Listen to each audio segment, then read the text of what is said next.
Welcome to day 4.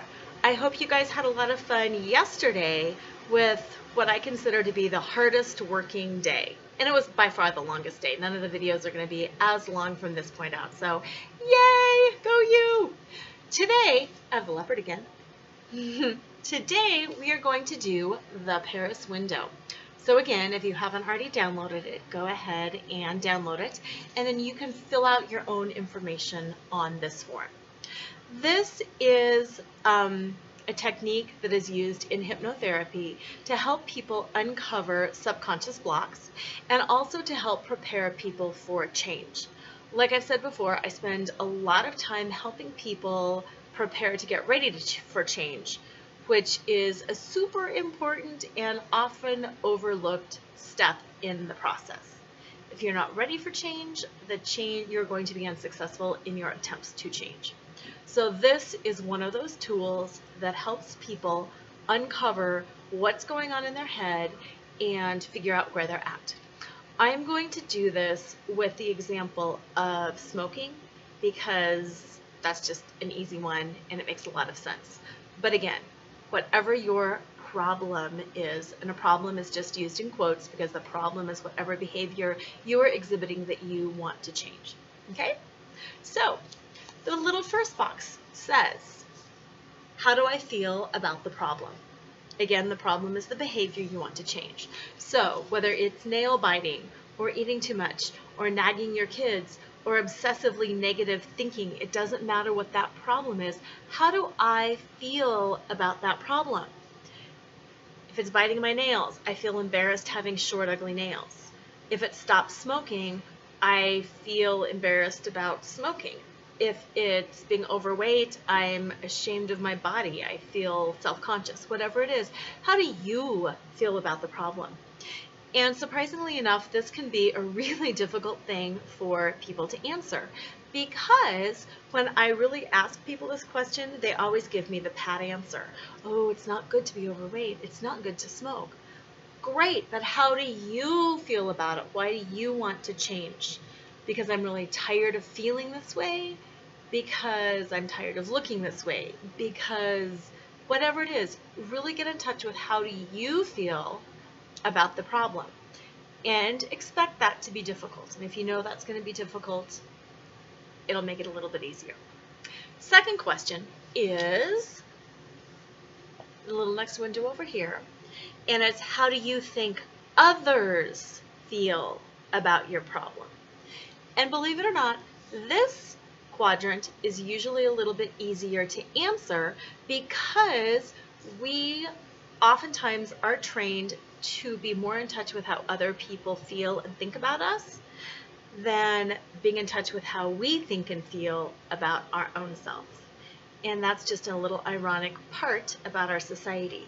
And I think especially women and women who are mothers really tend to focus on that. We know how our kids feel, but we don't know how we feel. We know what we're supposed to do to make somebody else happy, but we don't know what we're supposed to do to make our own selves happy.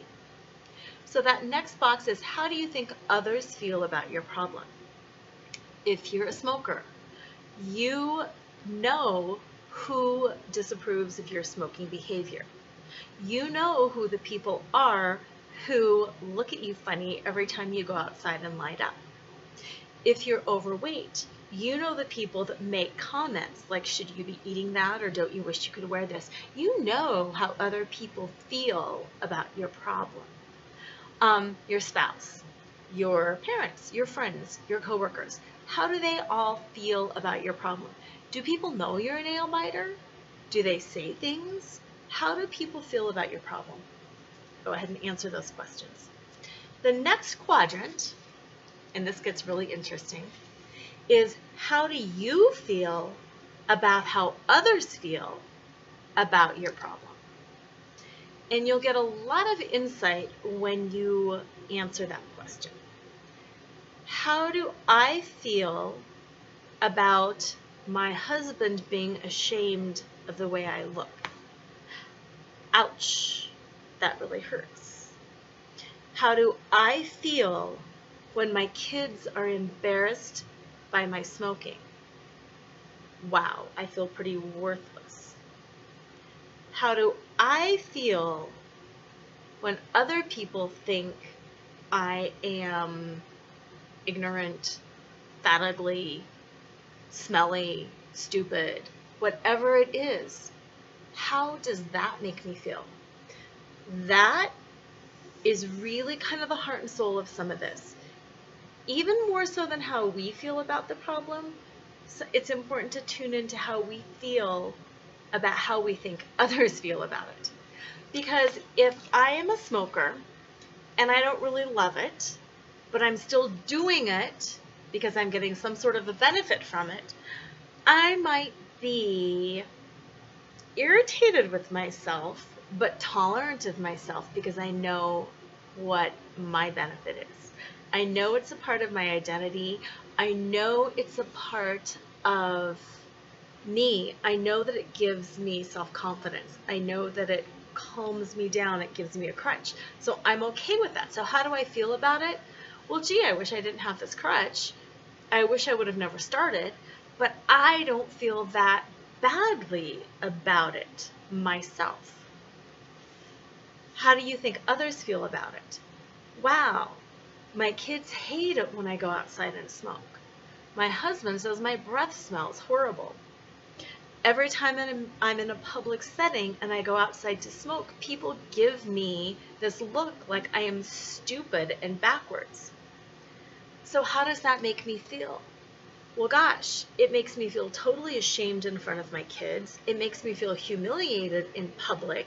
It makes me feel, I can't even remember what the other example I gave, but how I feel about how others feel is often more strong and more negative than how I feel, because if I truly felt that bad about it, then I wouldn't be doing that behavior in the first place. See how that happens? So that's what this last quadrant is all about. That's your new perspective on things. And this new perspective on things will help you determine whether or not this is a change that you truly want to make. In my smoking example, and I'm not a smoker, I'm just making this up based on what a lot of people have told me they feel, just so you know. How do I feel about the problem? If I feel okay about it, and I'm only mildly stressed about how other people feel about it, then I might decide to continue smoking because it's really not a problem for me. And yeah, I'm a little embarrassed in front of my kids, but they're kids, what does it matter? And sure, society thinks poorly of me, but I don't really care. I don't go out that often. So that might be enough information right there that my new perspective is, wow, I'm hyper-focused on how other people feel, but for me, I want to keep this behavior, and I've decided it's not really a problem for me at this point. Okay? On the flip side, using maybe the weight loss as an example, here it might be really painful, and I might really realize there's marriage issues going on. It's more than just my spouse doesn't feel attracted to me and I'm embarrassed by that. It might bring up some other thoughts that, wow, I have never felt good enough in my marriage. And really the root problem here is my self-esteem. I'm okay with my weight. I'm comfortable with my weight. To a certain extent, I might lose it for myself for other reasons. But the big problem here is how I feel like I've been treated in my marriage. And that's the issue. And that's my new perspective. And suddenly that's what I want to work on, is my self-esteem and my self-confidence. Now, the result of working on the self-esteem and self-confidence might be weight loss, but it will be weight loss as a secondary thing to the subconscious, not to the subconscious. Weight loss is a secondary thing to the increasing of the self-confidence. So suddenly the goal switches from losing weight to increasing self-confidence. As you increase the self-confidence, you might also lose weight. And that's just a clarity of the focus. Whether you're keeping the goal, switching the goal, or completely letting that goal go doesn't really matter. It's just your new perspective on what you're feeling, what you think other people are feeling, and how you feel about how other people are feeling. So I hope that makes sense. Spend some time doing that. And again, be aware of the fact that most of the time we are better in tune with how we think other people are feeling than with how we ourselves feel.